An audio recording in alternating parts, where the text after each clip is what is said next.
Come and listen to my story about a man named Jed. A poor mountaineer barely kept his family fed. And then one day he was shooting at some food, and up through the ground come a bubbling crude. Oil, that is, black gold, Texas tea. Well, the first thing you know, old Jed's a millionaire. Kinfolk said, Jed, move away from there. Said, California is the place you ought to be. So they loaded up the truck and they moved to Beverly Hills, that is, swimming pools, movie stars, the Beverly Hillbillies.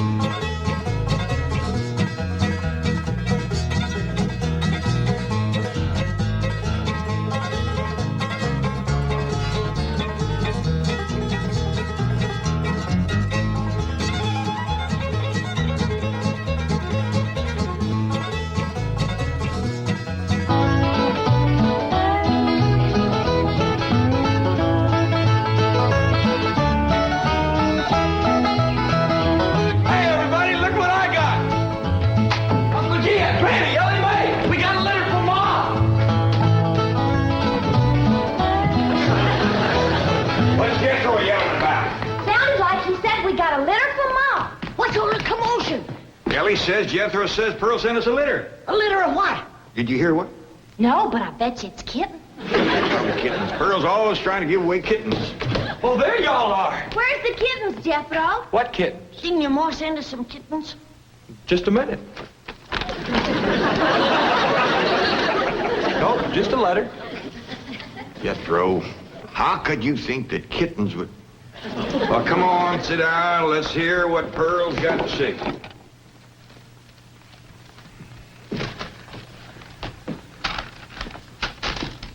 Dear son and kinfolk, I take pen in hand to say we are all fine back here. How are you all out there? Just fine, Pearl. That's right. Jethro, I hope you are making good marks in school out there. Ma thinks I'm going to school. Are you in the 5th grade like you would be here?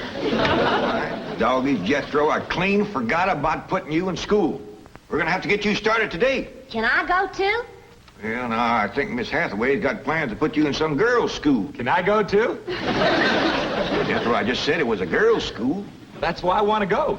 I like girls. I don't. Let's get finished with the letter. After that, we'll take care of school. Your sister, Jethrine, had a narrow escape. A city dude tried to take advantage of her. What does that mean, Paul? Well, that's, well, Granny will explain that to you later. Tell us more about the city dude, Jethro. His name is Jasper He. Jasper He? That's a funny name. Oh, there's a dot in there. His name is Jasper. He wears patent leather shoes and spats on them. Don't sound too neat, does he? He seen your sister at the cabin when I went there to keep an eye on it for Cousin Jed. I know what Pearl went there to keep an eye on. Mr. Brewster. Well, now, Granny, Pearl's a widow woman. She got a right to look. I ain't knocking it. I got my eyes open myself. At first, I thought the city dude worked for Mr. Brewster, so I drove back out to the cabin to give him a piece of my mind. I could put a bug in that Mr. Brewster's ear. Look out for feathers. Feathers? The more Pearl has her eye on a man, the more feathers she sticks in her hat. That's right. 3 and 8 came in flowing 2,000 barrels a day. And it looks like the new strike's going to be even better. There's no doubt about it. This is one of the richest pools we've ever hit. Yep, everything from here is good news.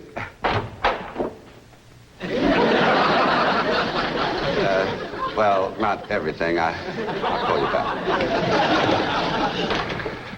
Mrs. Bodine, this is a pleasant surprise. Well, thank you. Although you might not think it's so pleasant when you hear what I have to say. Oh? One of them oil fellas working for you has made advances to my daughter. Made advances? Well, what would you call being picked up and carried off by brute force?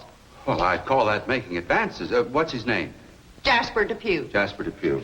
I ain't seen him myself, but from what Jethro tells me, he's a pretty slick article. Well... Oh, Mr. Brewster, You don't know how hard it is for two girls living alone like Jethrine and me. You see, my son Jethro's in California with Cousin Jed, leaving us no man to protect us. I'm a widow woman, you know. I guess wherever you have two unattached girls living alone, there's bound to be trouble. Especially when the girls are the kind that men call lookers. Did you say his name is Depew? Jasper Depew. Calls himself Jazzbo. Oh, Jethrine says he's a flashy dresser and a fancy talker and drives a sporty car. Regular big city dude. I guess Jethrine's kind of like me when it comes to tall, handsome city fellas. I'm just putty in their hands. Nope, no one by that name working for OK Oil. You mind if I look? Oh, well, no, go right ahead.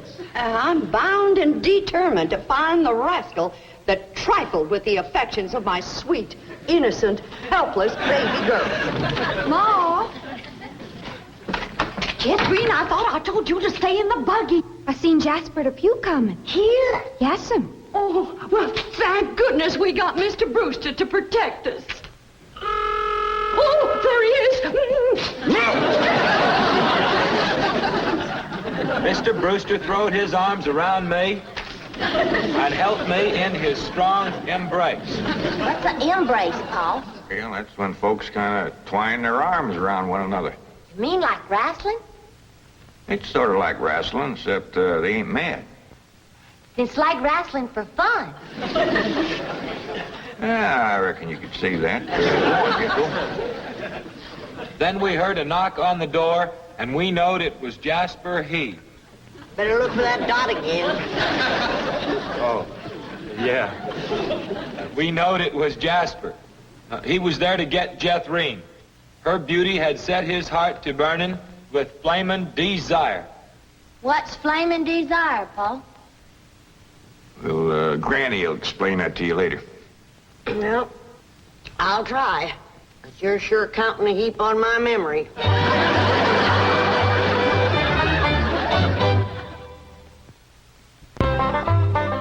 Read on with your Mo's letter there, Jethro. Yeah, it's getting good. One city fella's got his arms around Aunt Pearl, and another's waiting at the door to grab Cousin Jethrine. My only thought was to save my daughter, so I tore loose from Mr. Brewster's embrace. I saw Jethrine heading for the door, so I quick throwed myself betwixt my child and danger. Sweet innocent Jethrine, not knowing better, let that rascal in. He went right to sweet-talking in a voice smoother than fresh churned butter. Hello again, you great, big, beautiful lump of sugar. I brought you something all the way from Eureka Springs. Genuine orchids growed in a hothouse. And this lovely young girl must be your sister. I'm her ma. No. Yeah. Well, for Jethrine's beautiful mother, a little gift of genuine French imported perfume all the way from Paris, France. Oh, well, you had an order. Oh, my goodness. Genuine Paris, France perfume. Look at that French writing on there. That says, "Ah, d'amour." That means, oh, love. Ain't he a sport, Ma? And for Jethrine's handsome father, a genuine cigarette case. Silver. Thank you, but I am not Jethrine's father. No, Mr. Brewster ain't my husband. He's just a friend. Well, any friend of Jethrine's beautiful mother is a friend of mine. This is from old Mexico and hammered out of solid silver by the Aztecs Indians hundreds of years ago. Well, that brings up an interesting question. Why would the Aztecs make cigarette cases when they had no cigarettes? That is an interesting question. I'll have to ask some of my Aztecs friends about that. Hey, Dog. Remember Ain't She Sweet? Well, I've read...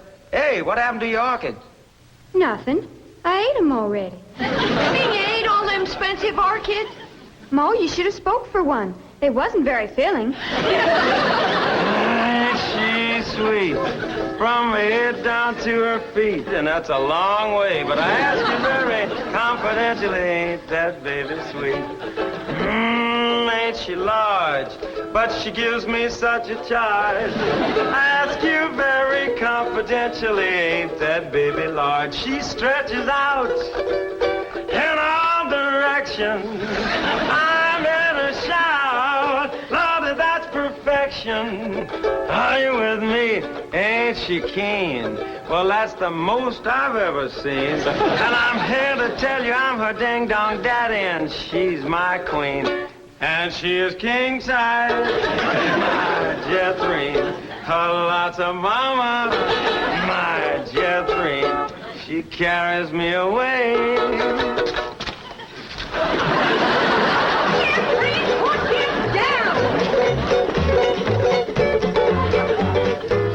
So your sister Jethrine has got herself a steady fella now.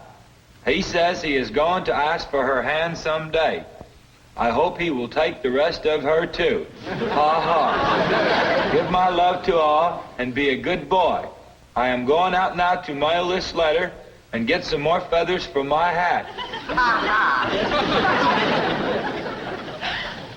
As ever, your loving mother. Gee, sure nice to hear from Ma. They're nice here. Jethro, you and me's got to go right out and find a school and get you to going. Granny, you pack up a nice lunch for Jethro to tote along. How about a big mess of poke greens and chitlins with some pole and a big pot of sorghum to dip it in? Fine. Oh, Granny, it don't have to be that fancy. Some of the other boys here in Beverly Hills might not have it so good. They go to complaining to their folks. Let them complain. It ain't gonna hurt none to raise their standard a little. I'll get the truck up to Jay. Paul, please let me go with Jethro. I can help him fight if the big kids in the 5th grade goes to picking on him. I know for sure that Miss Hathaway has got other plans for your schooling. But with Jethro gone, I won't have nobody to play with. Oh, yes, you will. I just remembered something. Mr. Drysdale's stepson is coming home for Thanksgiving. And he's going to be living right next door.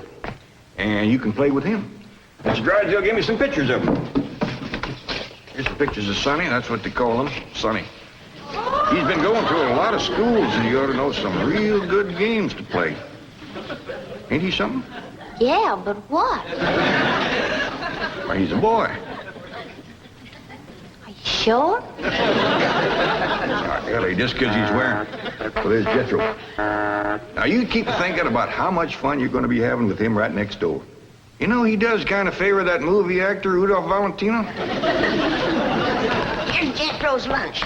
I didn't have time to fix much, but it'll hold him till he gets home from school. I got a little surprise in there. I've been saving it for a special day, and I reckon this is it. What is it, Granny? Deviled hawk eggs. Doggies. Makes me wish I was going to school. School,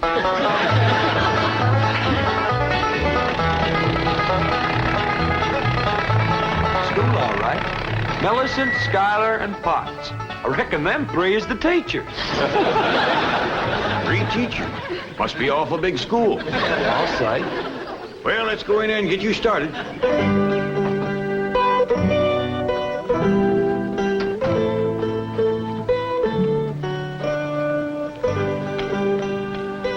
you are.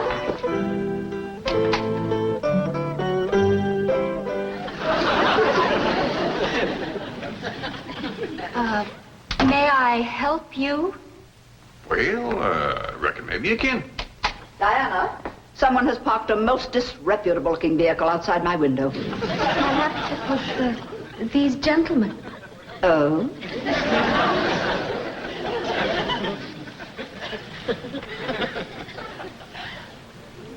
Yes? What is it you wish? Well, I'd like to get my nephew started into school. Here? Yeah, here's all right if you got room for a desk and his lunch basket. My dear man, this is a most exclusive private school. The tuition is quite expensive. Well beyond your means, I'm sure. Does that mean it costs a lot of money? That is precisely what it means. Well, I can pay you if it ain't over $25 million. 25 million? Yes, ma'am, that's all I got. Dollars? Yes, ma'am. In cash. Yes, ma'am. This is obviously a practical joke perpetrated by one of my envious competitors. What is your name? Jed Clampett, ma'am, and this here's... And you expect me to believe that you have $25 million? Well, no, not on me, ma'am, but my neighbor, Mr. Drysdale, he's keeping it in his bank for me.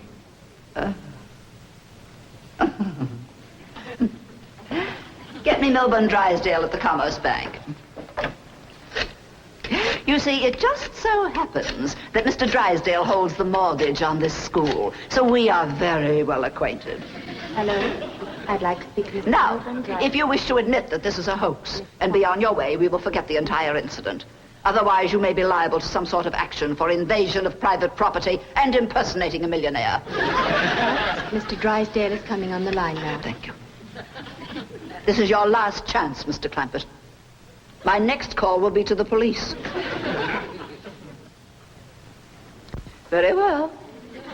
Mr. Drysdale, Millicent Schuyler Potts here. Come in, come in, come in, come in. Thank you, ma'am. Diana, tea for these gentlemen. Croppett? Oh, no, ma'am, Clampett. Diana. Use the Spode tea set. Well, sit down, sit down, sit down, sit down. Just the two of us. Elly Mae and Granny didn't come. Well, do make yourselves comfortable. Mr. Drysdale's exact words to me were, well, never mind his exact words. Apparently he values your friendship greatly, and Mr. Drysdale is a very important mortgage. Ma'am. Now then, shall we talk about your youngster who's entering our 5th grade? What is his name? Jethro Bodine. Bodine? Jethro. No, ma'am. Jethro Bodine. We always put the last name first. Now, male, of course. Yes, ma'am. Just got a letter this morning. Date of birth? December the 4th. Year? No, ma'am. Back home. We only been here a few weeks. Perhaps you should answer the questions for our vital statistics. Now, we need to know the complete birth date, which in turn gives us the exact age. Now, we have December 4th, and judging from the fact that your nephew is entering the 5th grade, I would surmise that the year is, 51 or 52. Am I correct? Oh, Jethro ain't near that old. And in the 5th grade? Why, that's wonderful. Well, perhaps we have a budding genius on our hands. Archie! How poor. Oh, Diana, I'd like you to bring me one of our boys' uniforms to show these gentlemen. A 5th grade size. No, on second thought, you'd better make it 3rd grade. He's younger than average. We require that all of our students wear identical uniforms. It makes for less friction that way. Otherwise, the boys of millionaires are apt to be taunted by the really rich. I bet you Jethro will look right good in a uniform. He can't wait to be a soldier. Oh, yes, many a young lad is like that. However, our uniforms do not reflect any militaristic design. No, rather, we strive for something gay, attractive, and smart. Ah, there you are. Charming, isn't it? Now, you take this home and have Jethro wear it when he comes to school in the morning.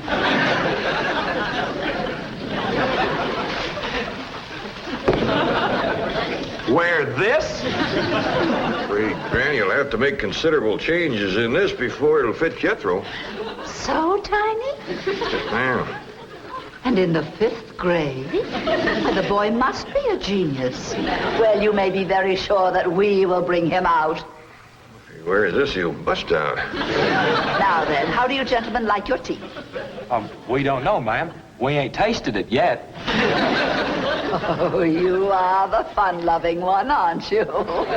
Yes, ma'am.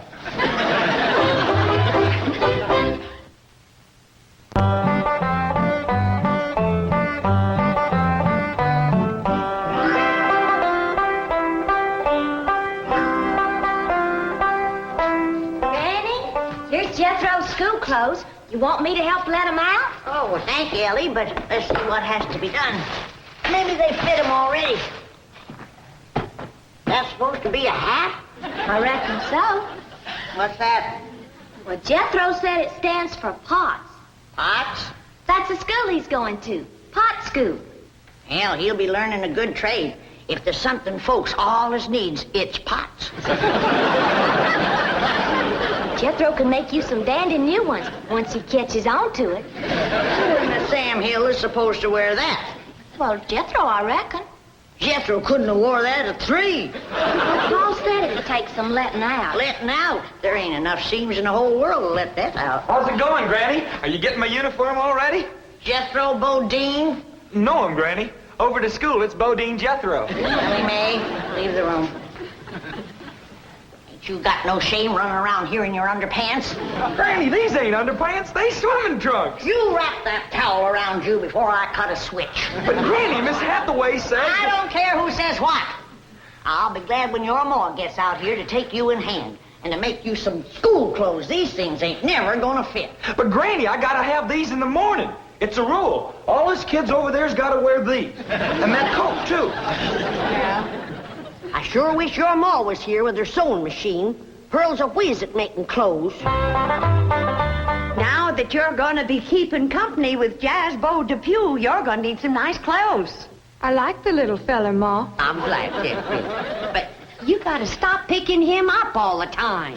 He ain't heavy. That ain't the point. It don't look fitting for a girl to run around carrying a fella. All right. I won't pick him up anymore. Till we get married. Why would you pick him up then? To carry him over the threshold. You ain't supposed to carry him. He's supposed to carry... No, that's ridiculous. I declare, I don't know how I'm going to keep you in clothes the way you're shooting up. I start a new outfit, and by the time I get it stitched together, you've outgrown it. My new shoes is already too tight for my feet. Oh, them feet. If they get any bigger, you're going to have to go outside to turn around. My feet ain't as big as Jethro's. Well, of course not. He's a boy. Just think, your brother Jethro's going to school in Beverly Hills, California. Yeah. I'm homesick for to see him, Ma. Me too, Jethro. I'll bet your rich Uncle Jed has Jethro duded up like one of them actors in movie pictures.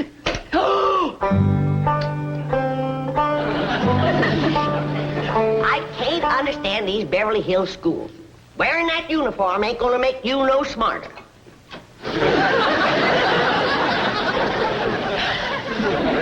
Miss Potts said I had to wear it this morning. And she's the boss teacher.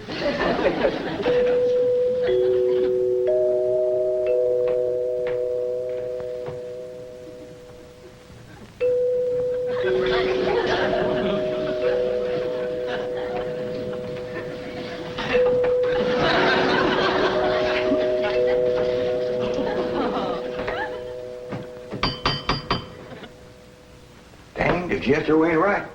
Every time that music plays, somebody comes to the door. Good morning. Surprise. Surprise. Good morning, Miss Potts. I decided to come by and drive our diminutive genius to school myself. What? Your nephew, Jethro. Oh, yes, ma'am. Jethro! Come on down here. You got to ride to school. Well, that's mighty nice of you, ma'am. Oh, tut. I'm going to give the boy my personal special attention. I feel that when one... Well, howdy there, Miss Potts. You come to take me to school? Yeah, betcha she is. I want you to be a good boy, make good marks so your ma will be proud of you. This is your nephew? Ma'am, you met him yesterday, remember? Of course, he does look a mite different in his uniform. Granny had a time getting it to fit, but she done it. You are in the 5th grade? Oh, yes, ma'am. Just finished 3 years in the 4th. But I can't. It's impossible. Oh, that ain't nothing. He got through the 1st grade in only 2 years. Under no circumstances can I allow this. Well, say, here comes Mr. Drysdale. I reckon he's coming to see Jethro off to school. Come along, Jethro. Hippity hop. This is the way we go to school. This is the way we go to school. Here's Jethro's lunch. Oh, Jethro! You forgot your lunch. Now, Jethro, you share your grits and fat back with Miss Potts today.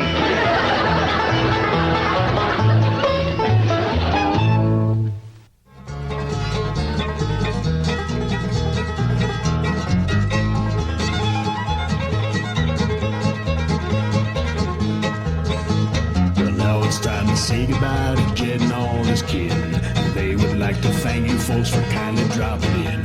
You're all invited back next week to this locality to have a heaping helping of their hospitality. Hillbilly, that is. Set a spell. Take your shoes off. Y'all come back now, here.